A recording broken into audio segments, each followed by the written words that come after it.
Hello, my name is Reverend Alicia-Leslie from Spirit of Unity Church. I thank you for joining me tonight for our third week of Advent meditation, service, call it what you will. We're going to begin by lighting the candles on our Advent wreath.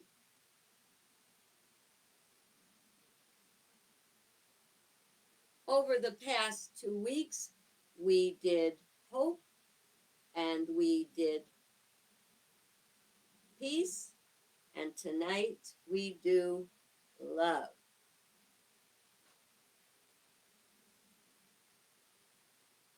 Kind of love tonight we're going to talk about is not going to be the typical love that you've been watching on all the Christmas movies. Well, some of them are different, for which I am very grateful. It seems that we on planet Earth have kind of rolled all of love into a ball that is romance and, rainbows and roses and candy and intimacy and stuff like that. But that is just the smallest portion of love. You see, the love we express here is just an expression, the love that we think about. Love is actually a spiritual principle with many expressions that we're not practicing yet. Maybe you don't even know about them. When I talk about love, I want to talk about spiritual principle. In spiritual principle, we have what I call the four quadrants of consciousness. And that is our lower or human consciousness, which is human thought and human emotion. And our higher consciousness, our spiritually awakened consciousness, is inspiration or intuition and sensing, intuitive sensing. We feel it. We have a thought that we just know is right and true the minute we hear it. So we're on a journey not to get rid of our human thinking and emotions. They're a part of the whole of us, but to energize them and learn to express them through spiritual principle. I know it's not roses and rainbows, but believe me when I tell you, it is way better. I'm old enough to remember, and maybe some of you are, a song from back in my day, back in the 60s, and it was called What the World Needs Now. And it was what the world needs now is love, sweet love. That's the only thing that there's not enough of. Yeah. I left out a word, but I'm not a singer.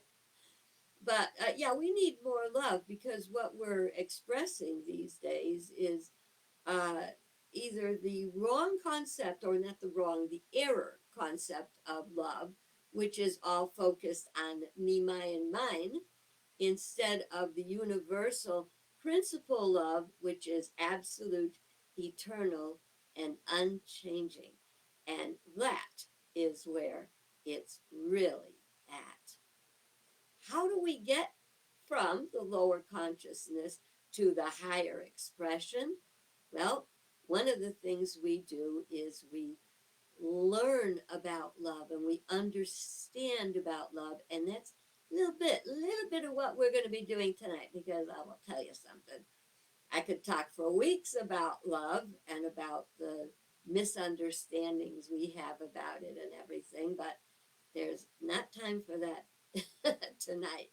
I do invite you to continue to join me. You can click the so there in when you go to YouTube, because I post this up on YouTube when I'm done. You can subscribe, or you can even, when you like and comment on these videos, that will alert the algorithm to tell you I'm on, and you can learn more and more about love and unity, a way of life that works. So right now, I'd like to ask you to envision uh, at four little, I'm only going to say little balls, cosms. This is about cosmic love. And we have the microcosm, which is the lower consciousness, and then we have our personal, very personal expression.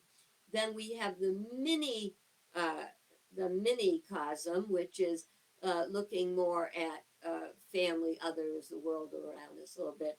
And then we have the macrocosm, which is looking at the a bigger world, let's say our country, our generation.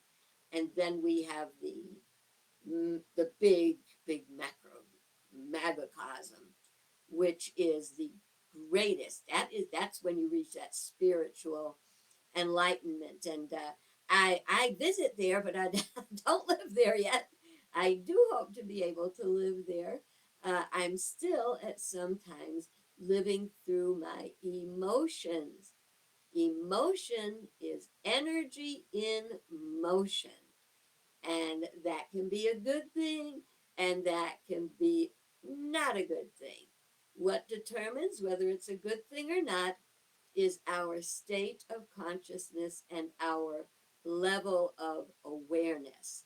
Um, and as we grow and learn, we do better and better. So, one of the things we've noticed, I'm sure you've noticed, that going back to what the world needs now is love, sweet love. That's the only thing that there's just too little of. Those are the right words to the song. um, how do we get past this thing? Well, you see, we have become very separate and divided. And it's not. This is not just about politics. It's not just about anything new. This is a long-term thing, and it came about in many ways, and it came about when we stopped focusing on the greater whole, and we started focusing more and more on ourselves, what we want. It went from we to me, my, mine, instead of we, ours. And there's so many things, like when the television came out. There was a time when everyone would gather around the television. Then we got too prosperous, and many televisions. There's a television in the most rooms of every home today. I actually have a television in every room in my house. Of course, I only have two rooms, so it's that's no big deal. But it's things that take us away from each other. If you envision love like a humming vibration that runs and you feel, and it's an energy and it's beautiful, and then all of a sudden it starts to cut off. There's something missing, okay? Then it became the computers, and then people started living through their computers, and we get more and more isolated from each other. A lot of times I mean, I'm very grateful. Don't get me wrong, technology has a lot of good things to offer. As long as it's not what you got. It's like my dad always said, it's not what you got, it's what you do with it. And we have allowed our personal wants, needs, desires to separate us from our connection to the greater whole. And I'm not saying that you have to be out with people all the time. We just have to know that we are a part of a greater whole, and our health depends, our spiritual health depends on the whole thing getting together. In the Bible, it talks about how we are we're like a body, that there is one body, and yet in this one body there are many different parts, and each one of the parts is necessary for the health and the life of the whole, right? It's the same thing in our life, right? We got a body, and we got a whole bunch of parts in our body, and we do our best to keep those parts functioning. Why? Because it helps us to stay alive. And life is good. And we want to live and we want to love, right? So, because we are so divided, it is up to us to start to weave ourselves together, uh, so that we will not be separate, so that we will not be isolated, so we will be a part of a greater whole, each doing our part to make the greater whole healthy and pleasant and enjoyable. It's not about it's all work. There's a lot of joy in that. As we go into this Christmas season, it really, really does feel better to give than to receive. Receiving's fun. It's nice to get something for nothing. But that's not what it's about. You remember that uh, the scripture says that God so loved the world that he gave his only begotten son. Now, in some faith groups, they call that Jesus. In our unity philosophy, we call that Christ, the spark of divinity that is in each one of us. And it doesn't matter whether you're what religion you are, because the spark of divinity has many names, but it is that part of us that says we are a child of God. And why were we born? Why did God create us? God created us in order to express more good, express more love, which is what this Advent week is about. Um, so we want to know that in order to weave ourselves back together as a united whole. Now, I'm not just talking about the United States. First of all, yes, the United States is unfortunately very divided, from the microcosm of torn beliefs in our own hearts and souls to the minicosm of our families and circles of friends, all the way up to the country. But our whole world is in our on our planet Earth. We are all dependent on working together to keep the planet healthy, so we all have fresh air, clean water, uh, food to eat, and all that stuff. And we want each other. I personally uh, am concerned about robotics, and robotics that take the place of human beings, um, sales checkouts and stuff, anything that separates us further is, to me, a part of the division that we want to repair. When I go to the grocery store, I never go to self checkout unless there's no other choice. I like to go to a person. I like to talk to a person. What the world needs now is love, sweet love. I want to be able to say to someone, "How's your day?" These are the things that will make the difference. These are the ones that will bring us through to using technology correctly. I mean, you don't even know who to listen to anymore, because you don't know if that's AI generated or if it is real. What is real? Well, at least Jeremiah 31:33 says that God put his truth within us and wrote it on our hearts. And the heart means the combined thinking and feeling faculties, so that we know when we hear something is absolutely true. We know it. I'm sure you've all had those moments in life that you knew that you knew that you knew. So we all want to get a good injection of higher consciousness by starting to look at how we experience love. I happen to have a couple of things to share. The first one is from the Revealing Word. This is a book that Charles Fillmore wrote that helped to understand the metaphysical meanings of things.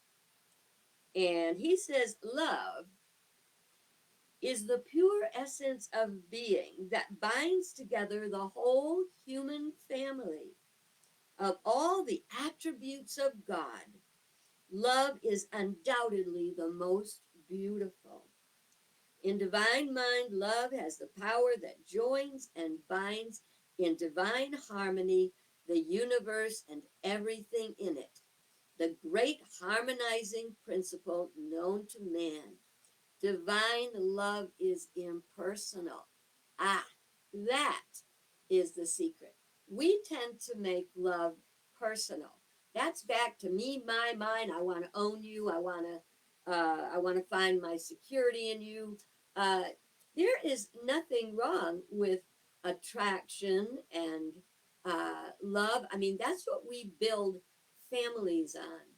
When we talk again about it going through the conscious mind, the concept, the principle going through our consciousness and where we are in our development, where we are in our thoughts, where we are in our emotions, is how we express that, which is not always healthy. So how do we know? Well, here's another little jewel. And I have read this at many, many wedding ceremonies.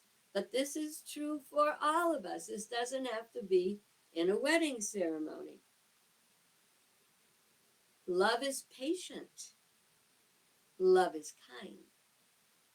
Love is not envious or boastful or arrogant or rude. It does not insist on its own way. It is not irritable or resentful. It does not rejoice in wrongdoing, but rejoices in the truth. It bears all things, believes all things, hopes all things, and endures all things. Love never ends. But as for prophecies, they will come to an end. As for tongues, they will cease. For knowledge, it will come to an end. For we know only in part, and we prophesy only in part. But when the complete comes, the partial will come to an end. Been rude this week, or frustrated, or angry, or anything other than all those beautiful attributes of love? See, this is all about love. And it's hard to love some people. But I don't doubt it's hard for some people to love us at times. I think I can vouch for that. Love and forgiveness. This is a good time for forgiveness.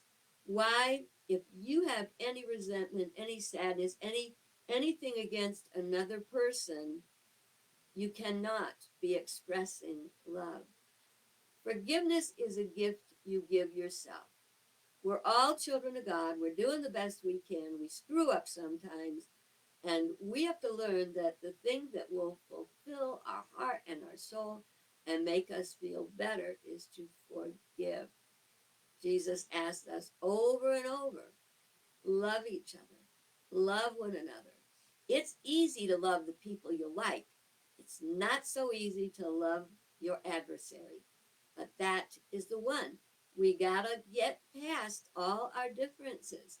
Speak our truth, but speak it with love. What are you going to do? What can you do to bury the hatchet with someone that you have a problem with? To speak pleasant words, to give a compliment doesn't cost anything. You know, the headlines are very scary today. And I've said this before, and I've got to share it again.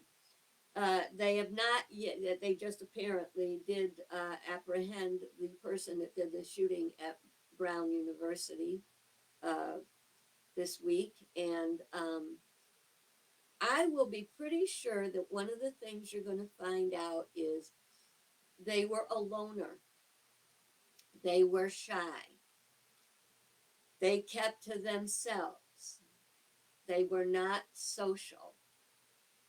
Those people are suffering from a lack of love and compassion and empathy. We can't fix everybody, but we must fix that which we can. It's so important when Jesus said, anybody can love the people they like, but not everybody. It's not easy to love your adversary, but you have to. We all know the story about the Good Samaritan, the man the story that Jesus told about the man that was beaten and robbed and left to die by the side of the road. And the priest walked around him, and the Levite crossed the street and went on the other side. And the one that went to his rescue was a Samaritan. And as the Samaritans were looked down upon. Did I just screw that up?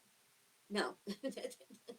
The Samaritans were looked down upon because they were mixed race. They were trying to keep all the races pure, and the the little religious groups and everybody. So for the priest or the Levite to touch the man would have been like a sin because he was not of their kind. The Samaritan was not of anybody's kind. They were a mix of peoples of different faiths and cultures. But he went and he had compassion and he loved the man. And he took him, put him on his own donkey, took him to an inn, got him cleaned up, and told the innkeeper that he would take care of the man and until he came back. When he came back, he'd pay anything else that he owed. You see, anybody can have love and compassion for anybody else. Let's not draw lines. We can discern. We can discern whether someone, is a safe person to be around, or their problems are more than we could handle, or what. But we don't judge. Jesus said, if you judge, he said, don't judge, but if you have to judge, use righteous judgment. And righteous judgment is discernment. Even if you don't like somebody, you don't have to gossip about them. You don't have to try to cause them grief or trouble. You don't have to like them. The love of God is unconditional. You love them anyway. Believe me when I tell you, you will always feel good. Do not give love to receive love. You give because it is yours to give. Love doesn't run out. There's no, the more love you give, the more love that you have access to and the more love you have to give. Don't expect to get love back from the person you gave it to. You may give it to somebody who don't like you, don't want to be around you, it isn't there yet. But that's okay. I want you to know that I love you. I don't care where you're at, what you're doing. I have faith that you are my sibling as a child of God. And I know that together we really, really can change the world. So I'd like to invite you to think on these things this week. Read Corinthians, 2 Corinthians, and hang on a minute. Let me go back and get it so I quote it to you exactly correctly. Yeah. Oh, that was 1 Corinthians chapter 13, verses 8 through 13. The longest one. I didn't read it all. Take your Bible out, read that chapter, and think about being love. See, Jesus isn't here physically with us anymore, but we have that same spark of divinity, and we can give and share love. So have a good week, and know that the light of God surrounds you, the love of God enfolds you, the power of God protects you, and the presence of God watches over you. Wherever you are, God is. All is well. Amen. See you next week.